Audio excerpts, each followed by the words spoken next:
Lovely. So, hello, Matt Tissier. It's lovely to finally meet you, albeit through the screen, because we've not Right. met before, have we? We've just had a chat every so often online through one aspect or another about, what's been going on. I did meet your lovely wife the other day, so she joined Wise Women Weekdays. I hope she found it beneficial. We're talking about HRT and the menopause, so I hope she did find that beneficial. You did. It was taken down. The video was taken down there because we discussed things we were not supposed to, but we took the naughty bit out and put it back up there. So anybody wants to learn a little bit about hormones and HRT, go on and have a look at that. So you're a footballer. You were a footballer apparently, weren't you, Matt? I was many years ago, yeah. Many years ago. Do you remember it?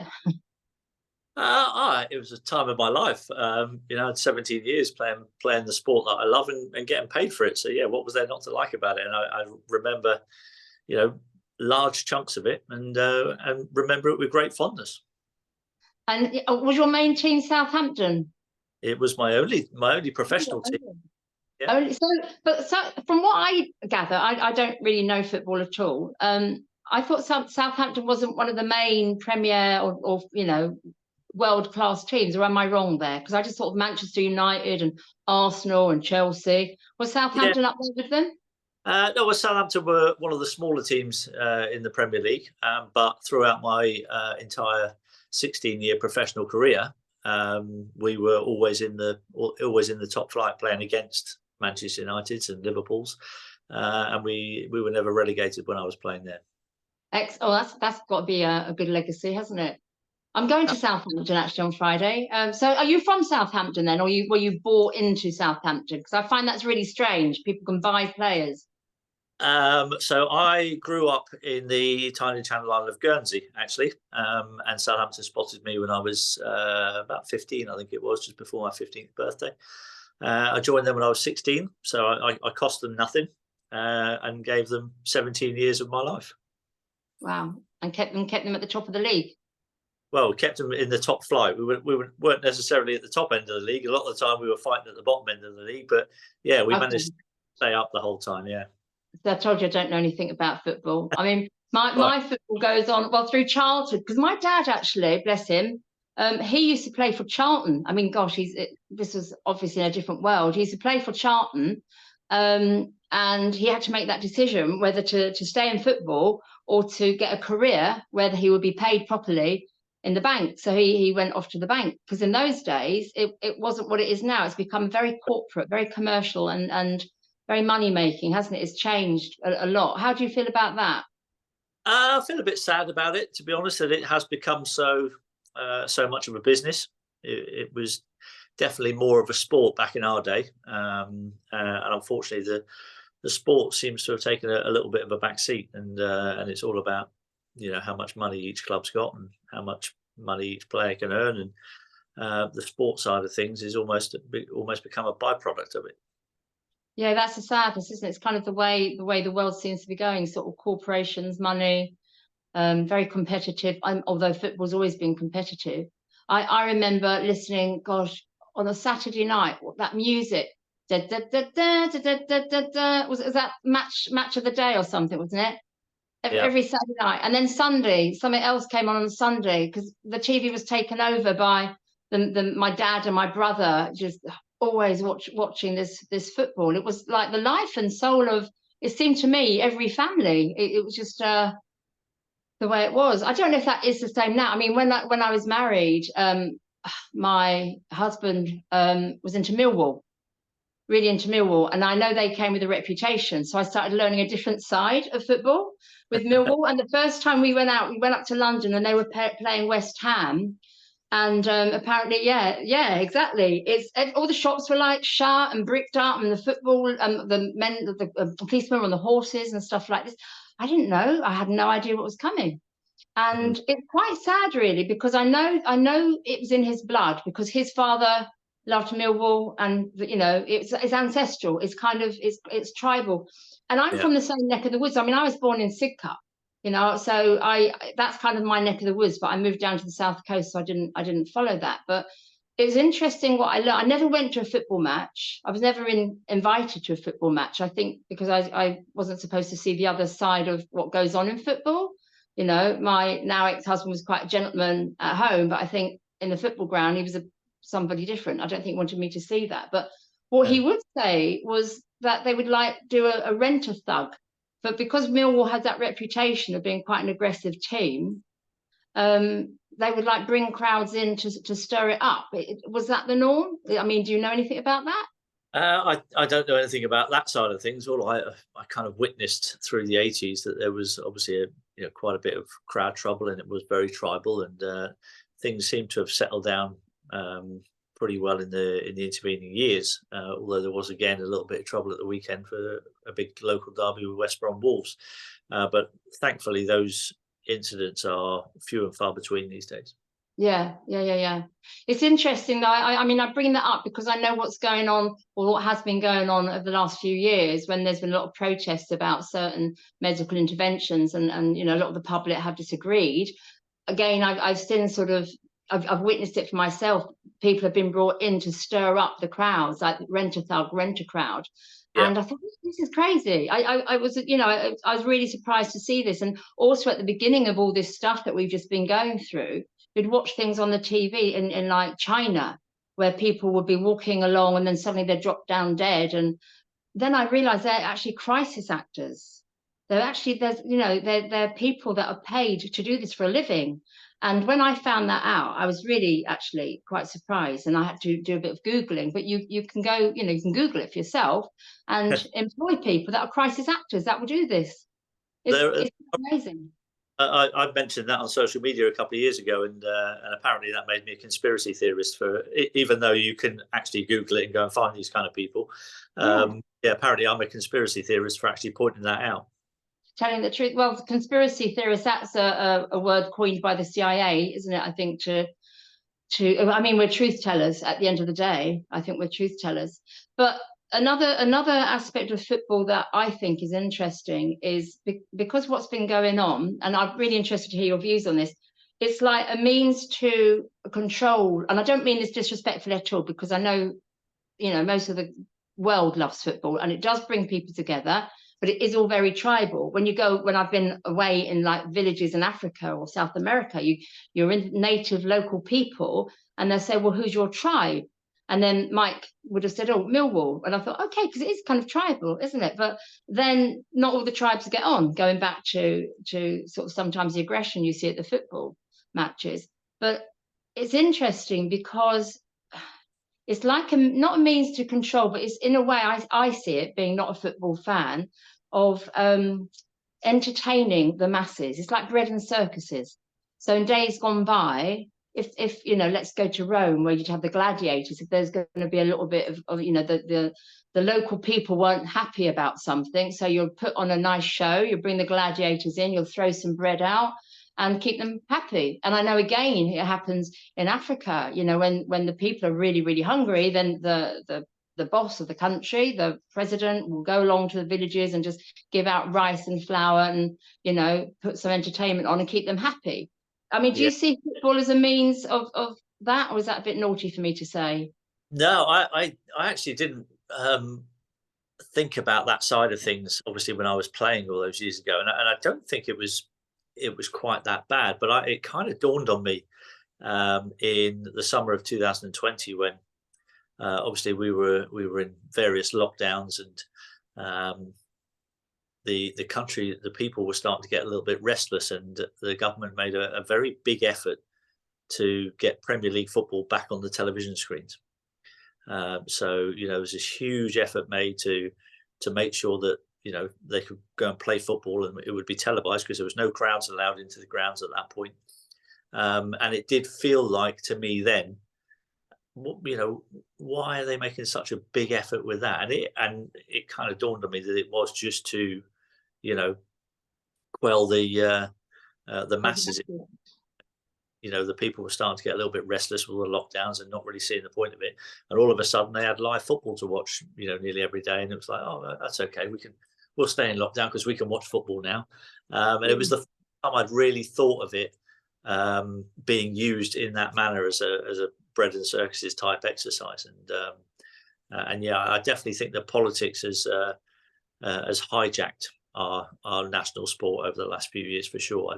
I think it feels like to me that politics is not that popular amongst the general public, and so to get the public to start thinking about politics, and to try to get people to engage in it, they've had to hijack the sporting world, because that is incredibly popular and people do love it and they go and watch it. And it feels like the politics has hijacked our national sport and have been using it, to push agendas down people's throats, like the Black Lives Matter stuff and the LGBTQ stuff. And it's sad that it's come to that, in my opinion. I totally agree, because you just reminded me, a lot of people like taking the knee and stuff like that, weren't they? Which is just, wow. It blew my mind, how complicit people can be, to be honest, the manipulation. So I suppose it's not just football, though, is it, that's been manipulated or indoctrinated or taken over? It's everything. It's the television, it's the music industry. It's anything that's entertaining people en masse. And it has kind of been indoctrinated by certain players to control it, because I don't think, when you go anywhere in the world, you'll see kids just playing football. Again, going back to Africa, barefoot, they haven't got a football there, but they're kicking, I don't know, something that they've made into a football. They're just kicking things around because it does bring people together. And it's a lovely thing to do. We do need to be together. The competitive side, I'm not really a competitive person, but just the community aspect of it, and to have the support of your local tribes or your local groups of people is fantastic. But yeah, what's happened to it isn't so great. Do you think that's a deliberate plan, or it's just happened organically? No, I think it's a deliberate plan. I think you're right. I think the television industry, the music industry, Hollywood. I think steady. All those. Sorry, I was just misspoke there a second. All those industries are very keen on pushing agendas on people, and I've come to understand about predictive programming now, where basically the people who are wanting to push these agendas on the world will do it through the television screens first, through films, through series, Netflix series, all that kind of stuff, to get people used to those ideas. And they'll put it on the television first, and they'll put it in people's psyche, and then they'll implement it in real life, and people will go, oh yeah, that's okay, because I saw it on Netflix a couple of years ago. I saw that in a film a few years ago, so it must be okay. And that's what predictive programming is all about. What made you become aware of all this? What's been going on? What was it? Was there a moment, or was it something that you've been following for a long time, watching people, learning stuff? I've always had issues with people in authority. I say issues. I've always stood my ground if I felt like something wasn't quite right, and I wouldn't just unilaterally bow down to somebody because they're older than me or they're a teacher. If they're saying something that I don't think is right, I've always been big enough and brave enough to stand up for myself and say, hang on a minute, that doesn't sit right with me. And so there's always been that kind of little distrust of authority in me. Obviously, I had some questions about what happened on 9/11. There were some pretty basic things in there which kind of didn't make sense, didn't add up. And so there was that was always been in the back of my mind as something that hit right with me. And then in February of 2020, when, as you mentioned before, you saw the people falling down in the streets in China and these videos going viral on social media, and again, something didn't sit right with me there. I just thought that's not right. That's pure propaganda, in my opinion, and I could just see what was starting to happen. And I think I became aware, actually, I didn't notice at the time, the 2009 swine flu pandemic that they tried to thrust on us. I didn't notice at the time because they obviously didn't plan that one very well, and it kind of died a death. But obviously they learnt lessons from that, and they went full on with this one. Every country in lockstep, pretty much. Every media organisation in lockstep, all reporting the same things. and I smelt a rat very early on. So what did you do about it? You know, being in the position that you are, because you're influential, you've been on Sky, I think, as a presenter. I mean, did you try and do anything? Did you sort of talk to your local, well, your family and your friends? I mean, are they all in agreement with you? They weren't. Not at the start, anyway. A lot more of them are now aware of what was going on.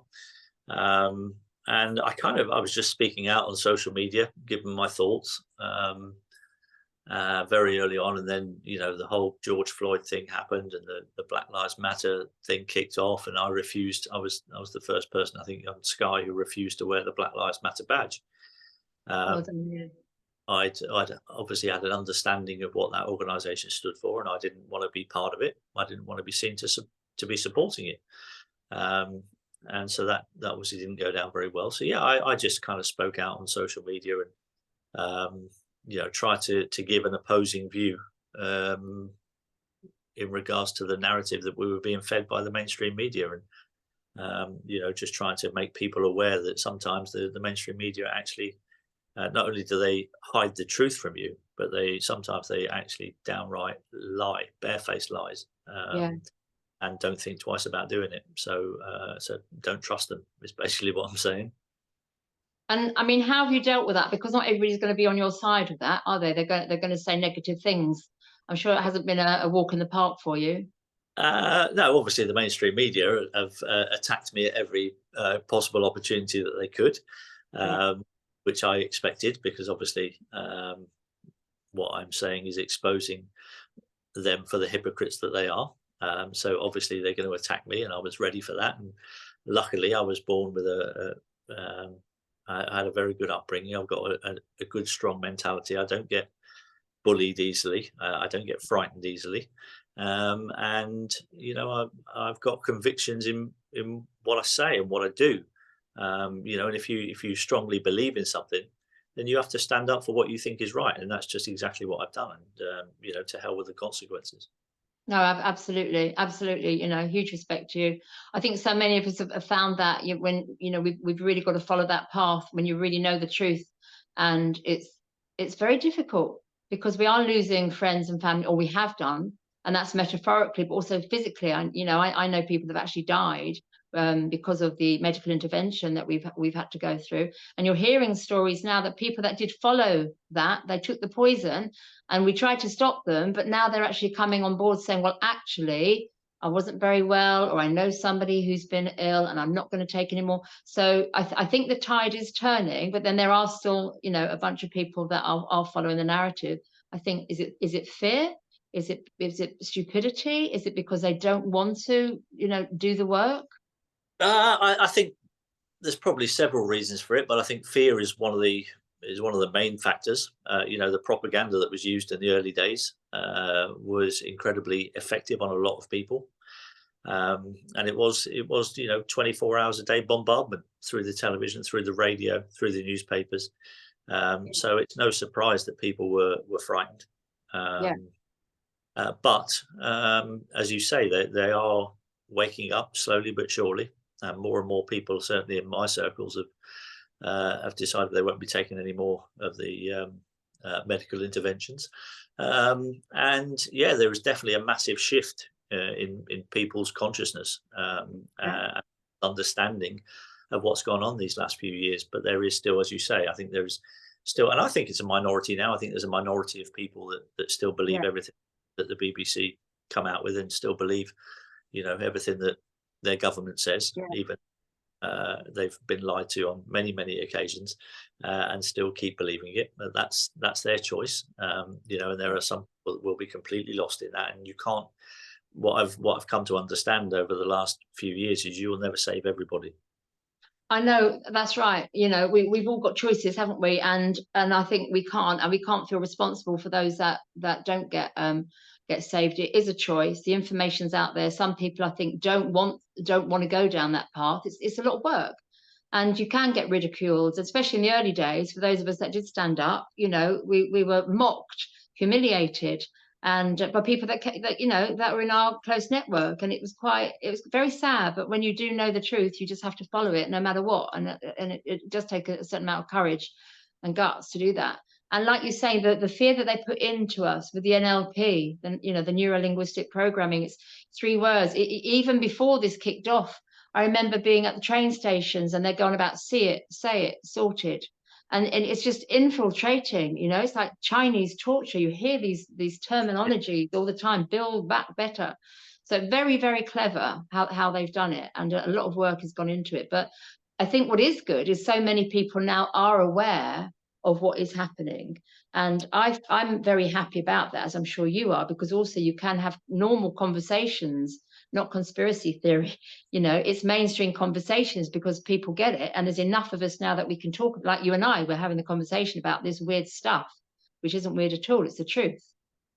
No, absolutely, that's right. And more people, as you say, are able to kind of break free from the fear, if you like. You know, Yeah. we've managed. It's been a slow process, but slowly but surely, people are able to talk about things and maybe look back on things now, and just with hindsight now look back and think just how crazy some of the things that they made us. Yes. I say they made us do. I'm not sure I followed it hardly. No, any. but they made people do. But you know, walk to a restaurant and you know, when you were standing up, you had to have your mask on, but when you're sitting down, that's okay. You could take it off because you weren't at risk then. I mean, come on, just look back on those things and Unbelievable. how absolutely stupid and gullible was I? Well, you didn't do that. No, not at all.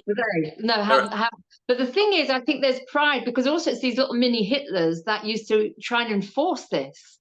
And I do remember doing a salute, you know, a not very nice salute occasionally, because they thought they were doing good. And okay, we have to be kind to them to a certain extent, but it was so ludicrous. It was so crazy. And they were enforcing it. That I think was more of a shock than anything for me, that the complacency of these people. And I remember getting trained sometimes and I wouldn't be masked and having arguments with people, literally on the train, and they would call the guard and try and, you know, pull the emergency stop because I wouldn't wear a mask.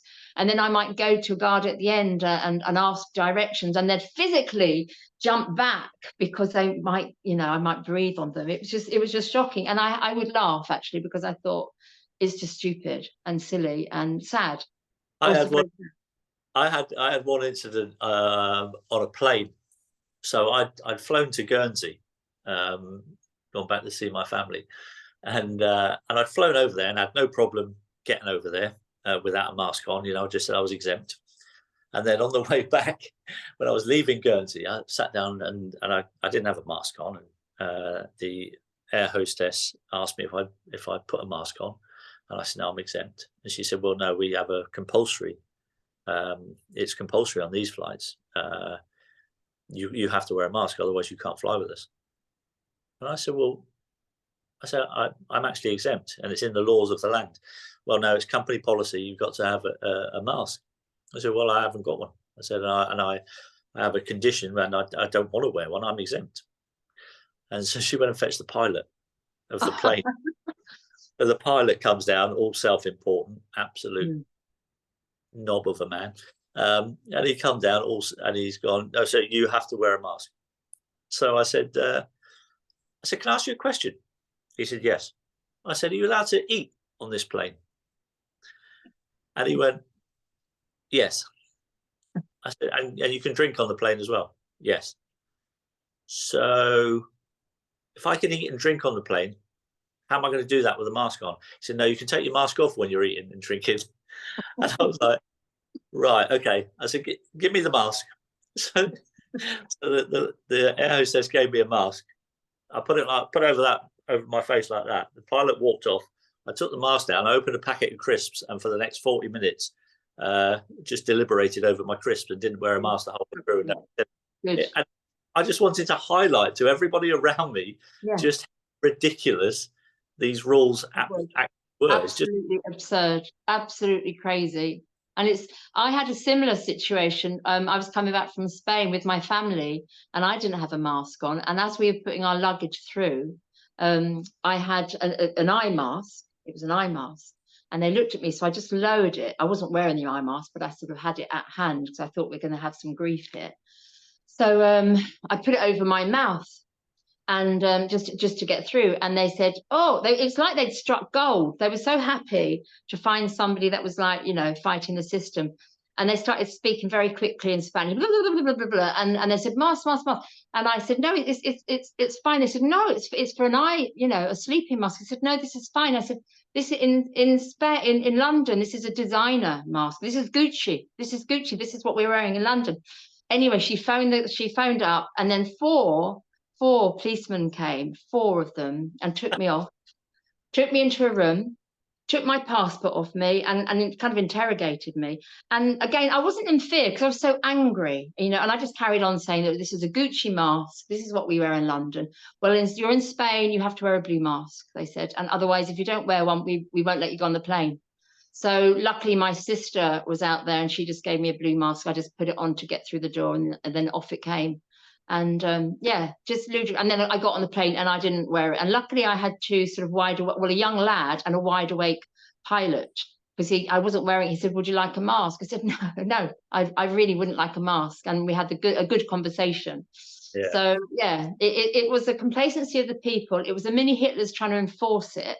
And that was a scary thing. And it's not even because I think they believed that there was a killer disease out there. I think it's because they had pleasure in the power of wearing a high-vis thing.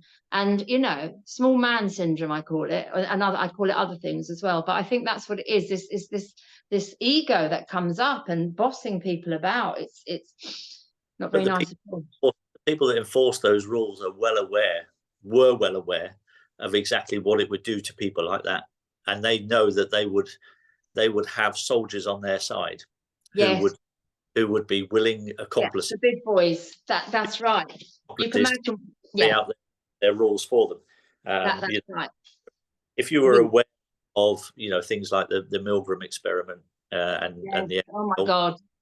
If you were aware of all that, it's quite easy to spot the as you said before, the NLPs, the non-linguistic programming, you know, psychological operations, the fact that nudge unit were so heavily involved with, you know, it was just shocking that what went on in those early days.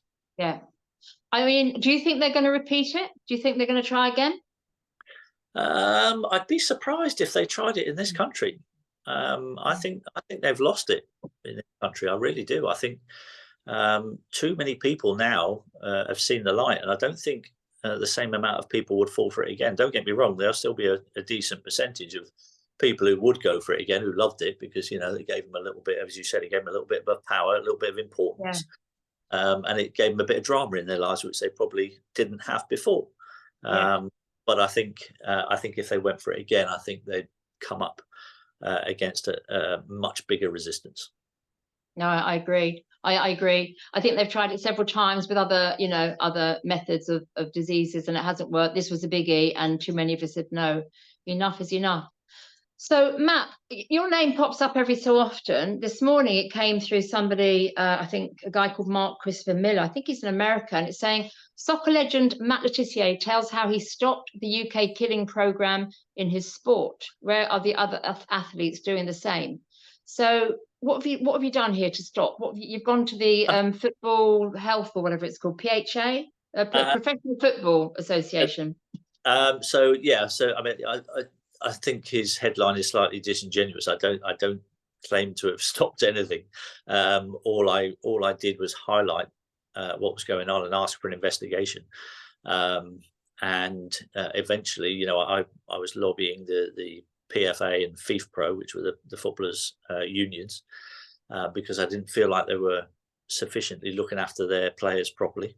You know, I've witnessed this huge increase in footballers collapsing on the field of play that I'd never really witnessed before in my career, and it was concerning me. So I got in contact with FIFPro and the PFA and the FA, and you know, just highlighted the fact that there appears to be a bit of an increase. Why has nobody taken any notice of it? Why is there no investigation taking place? And eventually, I kind of just had a Zoom meeting with the doctor at the FA, and with Asim Malhotra was on there with me and Dr. Claire Craig. A couple of cardiologists at the FA had brought onto the Zoom call to discuss what was going on, and Asim made his point. And after the meeting, I just kind of, every time there was another report of another footballer collapsed on the field of play, I would just send the report to the doctor at the FA. And she was lovely. She took calls from me. She was always very polite. And eventually I got a reply back from her in November of 22, I think it was, where she said, as you now know, footballers are no longer being advised to have any more COVID vaccines. And that took me by surprise, because there'd been no announcement of that. That had been kept incredibly quiet. And it was just an off the cuff remark in an email. And so if my emails had an effect and done something, then that's all well and good. But I couldn't tell you whether or not that had any effect whatsoever on them, footballers, from having the COVID vaccines. Well, I'm sure it must have had an impact. I think if we all keep chipping away, and those of us that are in a position such as yourself to reach certain powers that can make those decisions, it's all well and good. And I think, I mean, I was talking to my brother-in-law the other day saying, I'm going to have a chat with Matt Le Tissier, and he's a real avid footballer. And he just said, oh, look, you put some, I mean, I don't follow media at all, social media. And I think you put a comment on X or Twitter or whatever it is that you use. And then within an hour, you had like hundreds of thousands of people, liking you, or I'm hoping they must have liked what you said rather than disliked. So you're having a massive impact in what you're doing out there, which is just phenomenal, because that's what we need. We need people like you out there, Yeah, I mean, good word. It's been quite lonely at times, because you could have done with a little bit of a backup. And I do get a lot of messages, private messages, from people who are saying, they agree with everything I'm saying, but they're in jobs where if they do speak out, they're highly likely to lose those jobs, and they can't afford to. They've got bills to pay, stuff. So I kind of understand that to a point. But I think for me, it was more important for me to speak out than to keep my job. I kind of knew it would probably end up costing me my job at some point. And obviously my income has taken a big hit because of speaking out. But, I think it was just way too important to not say what I had to say. Yeah. Well, I think you're right. I think a lot of people they've put their life on their line, and I mean that literally, the life on the line, because a lot of people have been removed for speaking out. I think doctors and scientists, and not just in this last few years, previously when certain information has come to light, they've been removed because the powers that should not be don't want us to access that information. But it's a tough time. We're at war here, aren't we? It's a spiritual war. And talking of wars, what they're trying to now do is put the fear of God in us to try and conscribe our young men to create a war that hasn't even, it's not there yet. They're trying to make it, aren't they? They've got all these other wars going on around the world. Now they're trying to bring Russia and NATO in and bring our young men. What do you think of that? I think again, these nudge units, the psychological operations being played on our public are there for all to see. If you step back a little bit from the fear, if you let the fear go in your life and step back and understand the game that's going on, you can see what they're trying to do. And it's definitely, they're trying to provoke some kind of world war.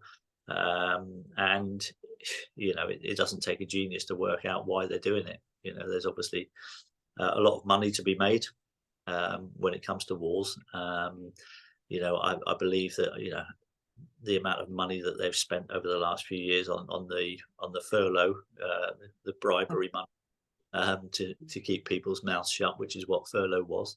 And then sending all of our money abroad to try and prop up a country that is, or was seen to be, one of the most corrupt countries in Europe, in Ukraine over the last couple of decades. And yet here we are sending all our money, not having any idea of where that money is going to. You're seeing reports in the media of these Ukrainian officials buying multi-million-pound houses, and you just think, well, hang on a minute, why are we not looking after the people in our country first? We've got people on the streets, homeless in our country. We've got army and veterans serving personnel who are on the bones of their backside, and yet here we are sending all of our money out of the country before we even look after our own, and I don't think that's right. And also the boat people, before we look after our own, we're looking after other people that are coming in off the boat. No women and children there. So, what's that all about? We wonder. It's interesting times. So I think those people, well, I don't think our young men are going to rush to a war, to sign up with the way they've been treated and with what's going on around the world. Have played their hand very well if they're expecting young British people to go to war for them when all they've been doing over the last few years is completely ignoring those same people in favour of foreigners in foreign lands, and foreigners who are coming into our land illegally, it has to be said. So I would think if they were going to look for volunteers to join up and go and fight somebody, I'm not sure that there'd be too many sticking their hands up to go and fight for Rishi Sunak and the like of those people in Parliament. I suppose they could use the boat people. Maybe all these young men that are coming, send them off if they want a job. Send them off. But I shouldn't really be saying that, because I don't advocate war at all. I think it's an unnecessary evil that's been manufactured to make certain people very rich, and certain people thrive off the fear and the evil that goes on in battle. It's not necessary. Follow the money and you'll find out exactly. Yeah. Follow the money. All roads lead to Rome, apparently. I think there's a lot of money and stuff goes on in Rome. So finally, Matt, what is it for you now? What are your plans? I know you're doing a bit of a tour, because I think I was going to come and see you, but it was cancelled. I think you were talking with Dr. Malik. I can't remember his name. Tess Laurie was, and Majid Nawaz was going to be doing it. We're going to do it later year now. But yeah, I've got obviously I still have to earn a living, so I do after dinner speaking for a living, and I also then am an affiliate for a CBD company, and then I kind of just do various appearances here and there. I play lots of golf, spend time with my golf. Lot of deals are done on the golf course, aren't they? So yeah, absolutely. And I know you're coming down to one of our hubs, through the Freedom Network. You're coming down to Hope, Sussex soon, I think. I am indeed. Yeah, so I look forward to actually meeting you there in the flesh.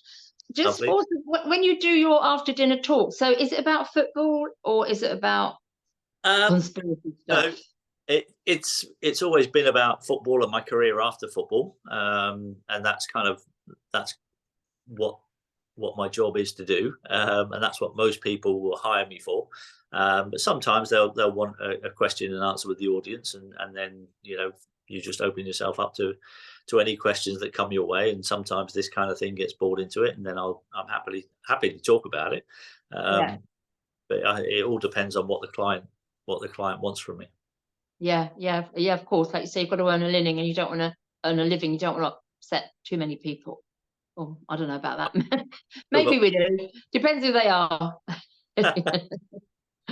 Well, Matt, I'll let you go. I really do appreciate your time. Thank you so much. Really lovely to chat with you. And so, yeah, thank you for joining me on Wise Women and Weekdays. And for those that are watching this, if you like it, please say like and subscribe and put some comments in. And if you've got any comments for Matt, put those in. I'll get those comments to Matt, and come and see him when he's down in Hope, Sussex. Where else are you going to be? Have you got anything planned at the moment? Other than that's the only one that I know that you're at. Are you anywhere else? Yeah, I'm up in the Lake District early May, I think, for an event up there.